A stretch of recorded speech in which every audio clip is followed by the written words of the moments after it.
मैं जिनेंद्र, आत्मा चैनल देख रहे सभी दर्शकों का मैं नलिनी स्वागत करती हूँ। आइए बढ़ते हैं आज के समाचारों की ओर। प्रधानमंत्री नरेंद्र मोदी ने ममता बनर्जी पर जमकर निशाना साधा। बता दें कि प्रधानमंत्री नरेंद्र मोदी ने बुधवार को कहा कि पश्चिम बंगाल की मुख्यमंत्री ममता बनर्जी के राज में संदेश खाली में नारी शक्ति पर अत्याचार का घोर पाप हुआ है और इससे हर किसी का सिर शर्म से झुक गया है। भारतीय जनता पार्टी की ओर से यहाँ आयोजित नारी शक्ति वंदन अभिनंदन कार्यक्रम को संबोधित करते हुए मोदी ने आरोप लगाया कि तृणमूल कांग्रेस के नेतृत्व वाली सरकार बंगाल की महिलाओं के गुनाहगारों को बचाने के लिए पूरी शक्ति लगा रही है, जबकि उसे उच्च न्यायालय से लेकर उच्चतम न्यायालय तक में झटका लगा है। पीएम मोदी ने कहा, इस व्यवहार से बंगाल की महिलाएं, देश की महिलाएं आक्रोश में हैं। नारी शक्ति के आक्रोश का यह जवार संदेश खाली तक ही सीमित नहीं रहने वाला, बल्कि यह पूरे बंगाल तक जाएगा। इस मौके पर प्रधानमंत्री नरेंद्र मोदी ने और क्या कुछ कहा, आइए सुनते हैं। भारत माता की, भारत माता की, भारत माता की जय मां काली, जय मां काली, जय मां दुर्गा, जय मां दुर्गा। बांग्लार मां बोनेरा आरो आमार भाई बंधु के प्रणाम जानाई।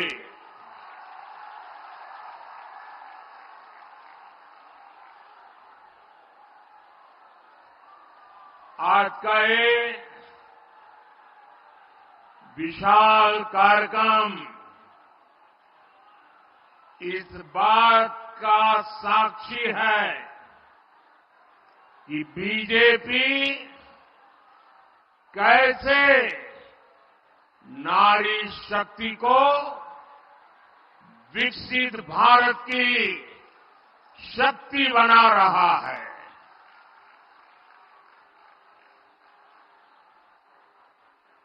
9 जनवरी को भाजपा ने देश भर में शक्ति वंदन अभियान शुरू किया था। इस दौरान देश भर में लाखों स्वयं सहायता समूहों से संवाद किया गया और अब आज यहां पश्चिम बंगाल में स्वयं सहायता समूह से जुड़ी बहनों का इतना विराट सम्मेलन हो रहा है। इस कार्यक्रम में देश भर से लाखों अन्य बहनें भी टेक्नोलॉजी के माध्यम से आज इस कार्यक्रम में हमारे साथ जुड़ी हुई है।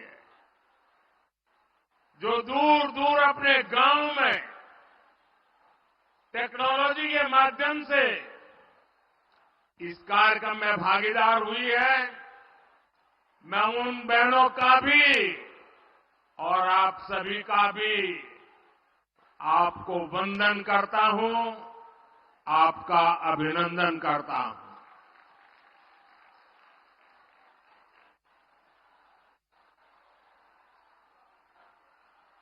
मैं भारतीय जनता पार्टी महिला मोर्चा की सभी बहनों को, आप सभी बहनों को आज बहुत बहुत बधाई देना चाहता हूं, बहुत धन्यवाद करना चाहता हूं। मैंने सालों तक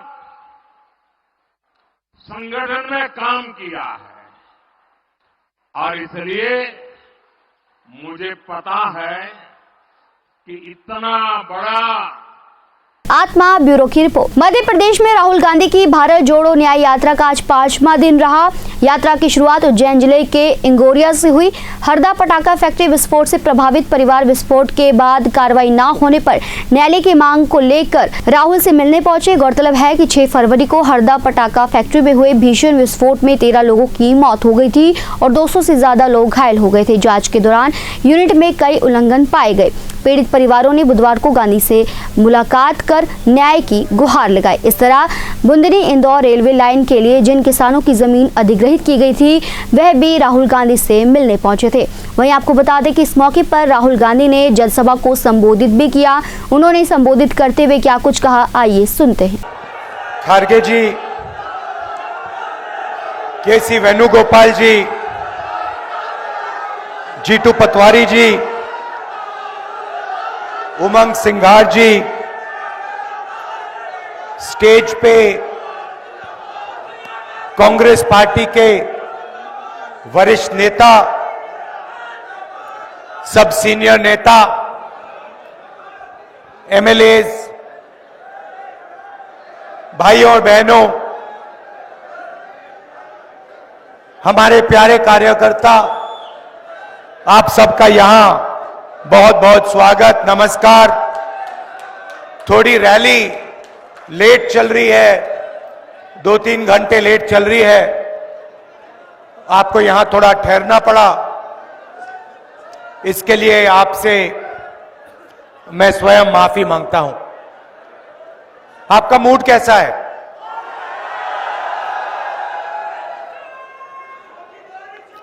यहां पे आदिवासी भाई बहन आज ज्यादा आए हैं, तो थोड़ी सी मैं आपकी बात करना चाहता हूं। कुछ समय पहले किसी ने मुझे मोबाइल फोन पे एक वीडियो भेजा। मध्य प्रदेश का कोई नेता था, मुझे वीडियो भेजा। मैंने वीडियो को प्ले किया, प्ले दबाया और उस वीडियो में एक बीजेपी का नेता आदिवासी युवा के ऊपर पेशाब कर रहा था। और मैंने सोचा ये कैसी सोच है कि बीजेपी का एक नेता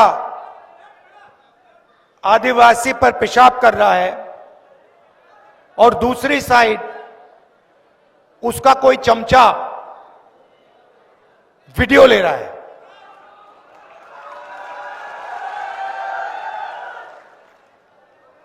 और वो वीडियो सिर्फ मध्य प्रदेश में नहीं, पूरे देश में वायरल हुआ। शायद वो देश के बाहर भी गया होगा।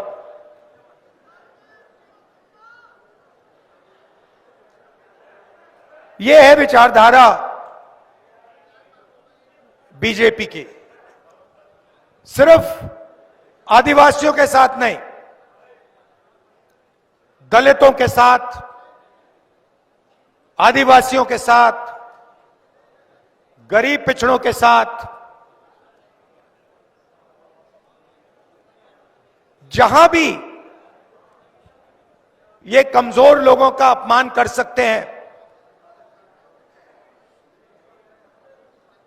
ये करते हैं। कुछ समय पहले इनके एक भाषण में मैंने सुना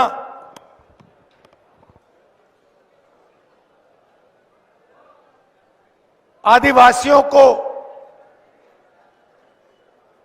इन्होंने वनवासी कहना शुरू कर दिया।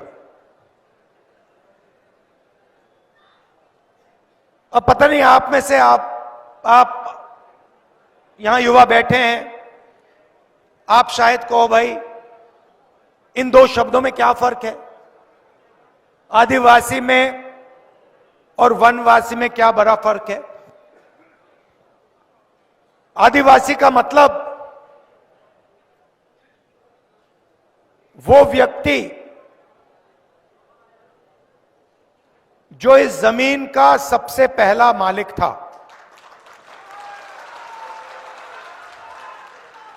ये लोग आपको बताते नहीं हैं, मगर ऐसा समय था जब इस देश में, पूरे देश में आदिवासी लोग रहते थे। आप देश के पहले मालिक हो, और ये आपको आदिवासी नहीं कहना चाहते, क्योंकि अगर ये आपको आदिवासी कहेंगे तो इन्हें आपको जंगल, जल और जमीन का हक देना पड़ेगा। क्योंकि आप कहोगे मोदी जी, शिवराज जी, हम आदिवासी हैं। आदिवासी शब्द का मतलब है कि हम हिंदुस्तान के सबसे पहले मालिक हैं। ये जल, ये जंगल, ये जमीन हमारी थी, और आज आपको जल, जमीन और जंगल का अधिकार हमें देना पड़ेगा। वनवासी का मतलब वो लोग जो जंगल में रहते हैं। आदिवासी। आत्मा ब्यूरो की रिपोर्ट। सीएम योगी आदित्यनाथ बुधवार को मुलायम अखिलेश के गढ़ सैफई पहुंचे। यहां उन्होंने सैफई आयुर्विज्ञान विश्वविद्यालय में 500 बेड की सुपर स्पेशलिटी हॉस्पिटल का इनॉग्रेशन किया। इसके बाद ऑडिटोरियम में सभा को संबोधित भी किया। सीएम योगी ने सैफई में मुलायम को याद किया और कहा कि मुलायम सिंह ने सैफई में आयुर्विज्ञान विश्वविद्यालय की स्थापना की, इसलिए उन्हें श्रद्धांजलि देता हूं। अगर यह नहीं बनता तो पूरे भारत के यहां दर्शन नहीं हो पाते। पूरे देश से छात्र यहां मेडिकल की पढ़ाई करने के लिए आए हैं।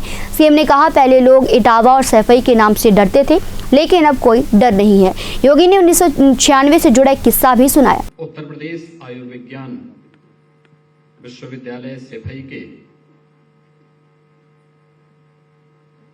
नवनियुक्त कार्मिकों के नियुक्ति पत्र वितरण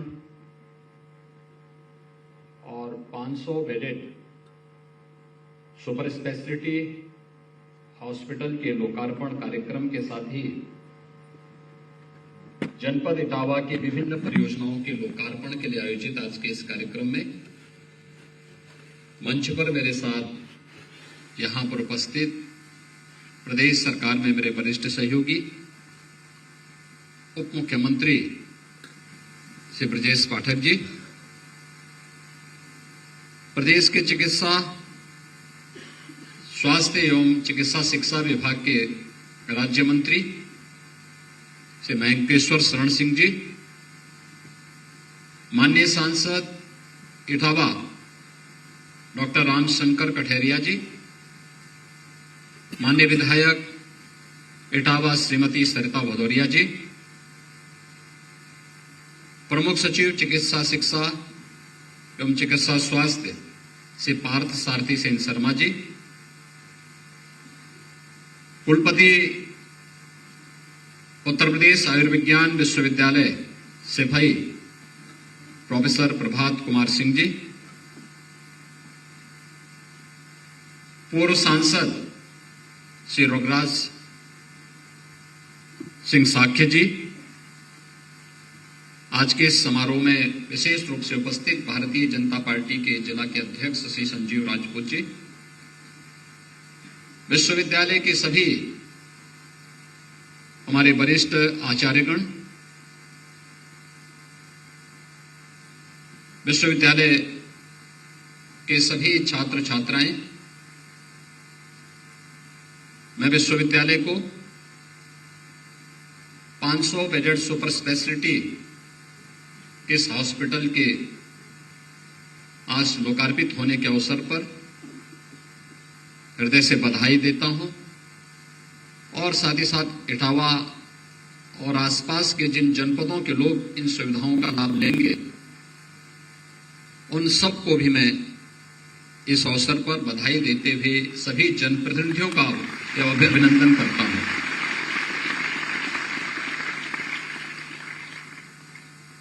एक हॉस्पिटल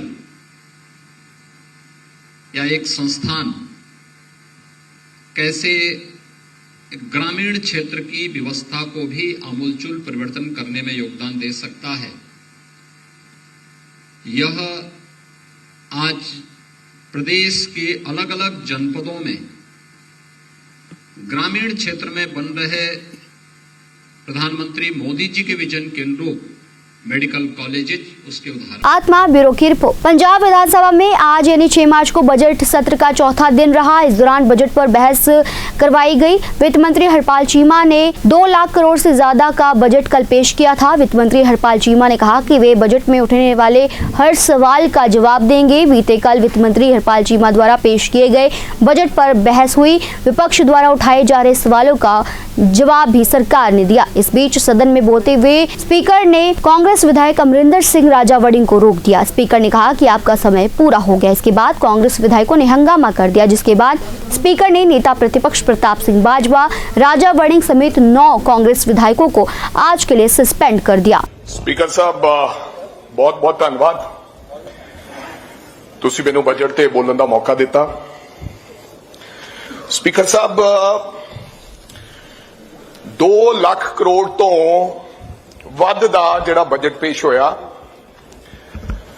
ਪਰ ਮੈਂ ਸਮਝਦਾ ਕਿ ਸਰਕਾਰ ਨੇ ਬਹੁਤ ਤੇਰੀ ਹਿੱਕ ਥਾਪੀ ਕਿ ਹਾਂ ਬਈ 2 ਲੱਖ ਤੋਂ ਵੱਧ ਦਾ ਸਾਡਾ ਇਹ ਬਜਟ ਹੈ। ਬਿਲਕੁਲ ਹੈਗਾ ਜੀ, ਪਰ ਇਹਦੇ ਨਾਲ ਨਾਲ ਕਰਜ਼ਾ ਵੀ ਨਾਲ ਵੱਧ ਗਿਆ ਜੀ। ਅੱਜ ਕੀ ਲਿਖਦਾ ਜੀ ਅਖਬਾਰ, ਕੀ ਲਿਖਦਾ ਹੈ, ਬਲੂਮਿੰਗ ਡੈਟ। ये हिंदुस्तान टाइम की खबर है जी।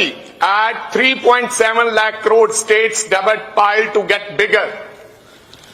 कहने का मतलब यह है कि सारिया सरकारां जेड़ियां मगरलियां सरकारां नूं ये कर्जा, मैं बिल्कुल नहीं कह रहा भी कर्जा थोड़ा है, टैरोरिज्म समय का यह कर्जा सीगा।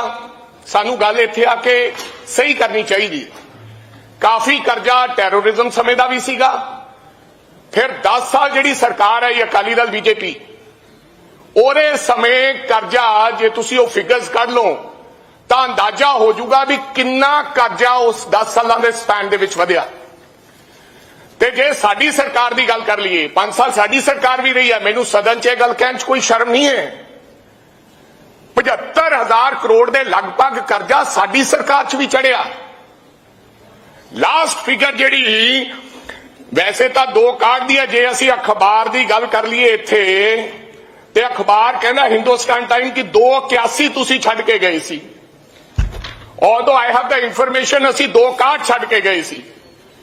ਤੇ ਲਾਸਟ ਫਿਗਰ ਉਹਨਾਂ ਨੇ ਆਖਿਆ ਕਿ ਹੁਣ ਜਿਹੜਾ ਬਜਟ ਐਸਟੀਮੇਟ ਹੈ ਇਹ 3 ਲੱਖ ਯਾਨੀ ਕਿ 3,74,000 ਕਰੋੜ ਰੁਪਇਆ, ਕਿਉਂਕਿ 30,000 ਰੁਪਏ ਦੀ ਜਿਹੜਾ ਹੋਰ ਕਰਜ਼ਾ ਲੈਣ ਦੀ ਤਜਵੀਜ਼ ਵੀ ਆਦਰਣੀय ਵਿੱਤ ਮੰਤਰੀ ਸਾਹਿਬ ਨੇ ਇਹਦੇ ਵਿੱਚ ਰੱਖਤੀ ਹੈ।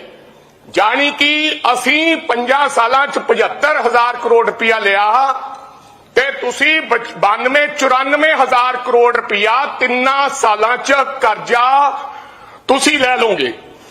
ਹੁਣ ਦਿੱਕਤ ਕਿੱਥੇ ਹੈ ਸਪੀਕਰ ਸਾਹਿਬ? ਮੈਂ ਕੁਝ ਵਧੀਆ ਗੱਲਾਂ ਵੀ ਕੀਤੀਆਂ, ਉਹਦੀ ਤਾਰੀਫ ਵੀ ਕਰੂੰਗਾ। ਮੈਂ ਨਹੀਂਗਾ ਕਿ ਨਿੰਦੀ ਜਾਓ, ਚੰਗੀ ਗੱਲ ਵਾਸਤੇ ਤੁਹਾਨੂੰ ਸੁਣਾਉਣਾ ਵੀ ਪਊਗਾ ਸਰਕਾਰ ਨੂੰ। ਹੁਣ ਇੱਕ ਭੰਬਲ ਭੂਸਾ ਪਾਤਾ ਪੰਜਾਬ ਦੇ ਲੋਕਾਂ ਨੂੰ, कहता भी कर्जा असी लै रहे हैं, असी कर्जा मोड़ रहे हैं। ये कोई खरैती लाल दी हट्टी है जी? ये पंजाब दा बजट है, पंजाब दी ट्रेजरी है, चाहे अकाली दल आए। आत्मा ब्यूरो की रिपोर्ट। पंजाब में लुधियाना सांसद रवनीत सिंह बिट्टू और पूर्व कैबिनेट मंत्री भारत भूषण आशु सहित 4 कांग्रेसी नेताओं को कोर्ट से जमानत मिल गई है। फिलहाल 4 नेता नाभा जेल में बंद है। 4 की गिरफ्तारी के बाद कोर्ट ने उन्हें 14 दिन की न्यायिक हिरासत में जेल भेजा था। 4 नेताओं की जमानत याचिका पर सिविल जज तनिष्क गोयल की कोर्ट में सुनवाई हुई। कोर्ट ने चारों की जमानत याचिका मंजूर कर ली है। बता दें कि लुधियाना सांसद बिट्टू आशु, लुधियाना कांग्रेस प्रधान संजय तलवाड़ और श्याम सुंदर मल्होत्रा ने मंगलवार को अपनी गिरफ्तारी दी थी। 27 फरवरी को सांसद बिट्टू और आशु ने कांग्रेसियों के साथ मिलकर नगर निगम जोन 1 के दफ्तर में ताला जड़ा था, जिसके अगले दिन 28 फरवरी को पुलिस ने बिट्टू, आशु, तलवाड़ और श्याम सुंदर मल्होत्रा सहित 50 अज्ञात लोगों के खिलाफ एफआईआर दर्ज की थी। आत्मा ब्यूरो की रिपोर्ट। शिवरात्रि के उपलक्ष्य पर श्री शिवरात्रि महाउत्सव कमेटी द्वारा निकाली जा रही है विशाल शोभा यात्रा। शिवरात्रि के उपलक्ष्य पर श्री शिवरात्रि महाउत्सव कमेटी द्वारा 7 मार्च दिन वीरवार को 20वीं विशाल व भव्य शोभा यात्रा निकाली जा रही है। भोलेनाथ रथ पर सवार होकर लुधियाना वासियों को दर्शन देंगे। जगह जगह सजावटी गेट सजाए गए हैं, जहां फूलों की वर्षा कर भोलेनाथ व शिव परिवार का स्वागत किया जाएगा। जगह जगह लंगर का आयोजन भी किया गया है। भव्य झांकियां आकर्षण का केंद्र रहेंगी। यह शोभा यात्रा मिलरगंज श्री शिव मंदिर से प्रारंभ होगी, तत्पश्चात महाआरती के साथ संपन्न होगी। शोभा यात्रा जी शिव मंदिर चैरिटेबल ट्रस्ट से निकाली जाएगी। ठीक है, शिवरात्रि महोत्सव कमेटी के प्रधान हमारे प्रवीण बहल जी हैं और वाइस प्रधान हमारे चेतन मल्होत्रा जी हैं और सेक्रेटरी हमारे राजेश गोयल जी हैं और कमल भल्ला जी कैशियर जी हैं और चेयरमैन हमारे बल्लभ सिंह तगड़ जी हैं और शिव मंदिर चैरिटेबल ट्रस्ट के जो प्रधान जी हैं हमारे बल्लभ सिंह तगड़ जी हैं। ठीक है जी, इस शोभा यात्रा के लिए बहुत धूमधाम से तैयार किया हुआ है। ये हमारे 4 वेद 18 पुराणों के अनुसार सतयुग से चलता आ रहा है। ठीक है जी, और भगवान भोलेनाथ जी के फागुन कृष्ण पक्ष चतुर्थी की तिथि चतुर्दशी तिथि में भगवान शिव और पार्वती जी के विवाह हुआ है। इस विवाह के शुभ अवसर पर हम यहाँ से बड़ी धूमधाम से शोभा यात्रा निकाल रहे हैं। इस शोभा यात्रा में मोहल्लावासी, शहरवासी सभी हमारे साथ में हैं। इकट्ठे होकर भगवान भोलेनाथ जी का 7 मार्च 2024 को दोपहर 1 बजे यहाँ से प्रारंभ होगी। इस शोभा यात्रा बड़ी धूमधाम से मनाया जाएगा। लुधियाना से कैमरामैन विकास के साथ साहिल जैन की रिपोर्ट। महाशिवरात्रि यानी शिवलिंग के उत्पत्ति का दिन हर शिव भक्तों को इस खास दिन का इंतजार रहता है। इस दिन नाथों के नाथ बाबा विश्वनाथ के दरबार में भक्तों का मेला लगा रहता है। महाशिवरात्रि पर इस बार पहला ऐसा मौका होगा जब काशी विश्वनाथ के दर्शन के साथ शिव भक्त ज्ञानवापी में भी दर्शन करेंगे। अनुमान है कि करीब 10 लाख भक्त बाबा के दर्शन के लिए काशी आएंगे, जो अपने आप एक नया रिकॉर्ड होगा। शिव भक्तों को कोई दिक्कत ना हो, इसलिए मंदिर प्रशासन की ओर से तैयारियां की जा रही है। इस बार 5 प्रवेश द्वार से भक्तों को बाबा विश्वनाथ के दरबार में एंट्री मिलेगी। उनके निकासी के लिए भी अलग अलग रास्तों का चयन हुआ है। काशी विश्वनाथ धाम के गेट नंबर 4 के अलावा गंगद्वार, दुड़ीराज, सरस्वती फाटक और नंदू फारिक गेट से भक्तों को एंट्री मिलेगी। काशी विश्वनाथ मंदिर के मुख्य कार्यपालक अधिकारी विश्वभूषण मिश्र ने बताया कि यहां आने वाले भक्तों को ज्ञानवापी में दर्शन भी मिलेगा। जिस गेट का एग्जिट पॉइंट के रास्ते में ज्ञानवापी होगा, वो भक्त तहखाने में दर्शन भी करेंगे। गौरतलब है कि 3 दशक बाद शिव भक्तों के लिए ऐसा मौका होगा जब भक्त ज्ञानवापी में देव विग्रह का झांकी दर्शन करेंगे। बताते चले कि महाशिवरात्रि पर बाबा विश्वनाथ 36 घंटे अनवरत दर्शन देंगे। अनुमान है कि इस बार 10 लाख भक्त महाशिवरात्रि पर दर्शन के लिए आ सकते हैं। पिछले साल महाशिवरात्रि पर 8 लाख भक्तों ने दर्शन किए थे। आत्मा ब्यूरो की रिपोर्ट। मंदिर और मूर्तियों के शहर अयोध्या में लगभग 8 से 1 लाख मठ मंदिर है। हर मठ मंदिर की अपनी अलग अलग मान्यता है। इसी अयोध्या में भगवान शंकर का भी मंदिर स्थित है, जिसका निर्माण अयोध्या के राजा प्रभु राम के पुत्र कुश ने की थी, जिसे नागेश्वर नाथ मंदिर के नाम से जाना जाता है। इस मंदिर में भगवान शंकर का शिवलिंग स्थापित है। प्रत्येक सोमवार, महाशिवरात्रि और सावन में लाखों की संख्या में भक्त यहाँ पर भगवान शिव की शिवलिंग पर जलाभिषेक करने आते हैं। तो हम आपको बताते हैं इस मंदिर के बारे में। नागेश्वर नाथ मंदिर का इतिहास और भगवान राम के पुत्र कुश ने कैसे की थी इस मंदिर की स्थापना। दरअसल सरयू के किनारे नागेश्वर नाथ मंदिर है। यहाँ भगवान शंकर की विधि विधान पूर्वक पूजा आराधना की जाती है।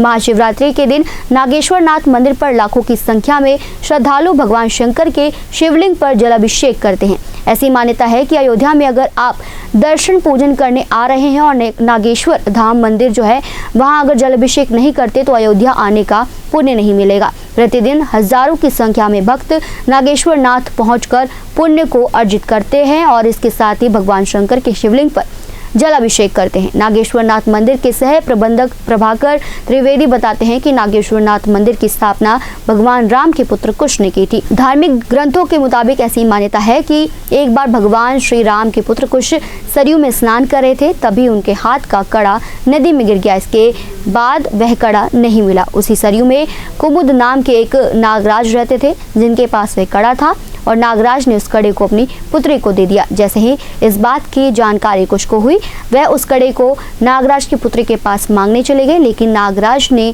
देने से मना कर दिया। इतना ही नहीं, उस समय दोनों में काफी युद्ध की स्थिति उत्पन्न हो गई। इसके बाद भगवान भोलेनाथ ने एक रास्ता निकाला। उन्होंने कुमुद नाग की पुत्री कुमुदकी से प्रभु राम के बेटे कुश का विवाह करने का विचार किया, जिससे समस्या का हल निकल आया। जब विवाह संपन्न हो गया तो भोलेनाथ प्रकट हुए।